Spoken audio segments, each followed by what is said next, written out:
Folic acid, adenosine triphosphate వంటి రసాయనాలు కనుగొని అమెరికన్ శాస్త్రజ్ఞుల ప్రశంసలు పొందిన డాక్టర్ సుబ్బారావు భీమవరం దగ్గరలోని ఉండి అనే గ్రామంలో పుట్టి రాజమండ్రిలో పెరిగి అనంతరం మెడిసిన్ చదివి అమెరికా వెళ్ళారు.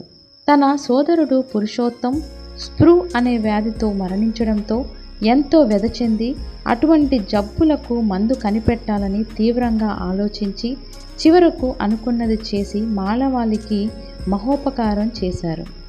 తెలివి ఒక్కరి సొమ్మే కాదు అన్నట్టుగా వైద్య పరిశోధనలన్నీ విదేశీయులవే కాదు, పరిశోధనలో ఎందరో భారతీయులు కూడా ఉన్నారు.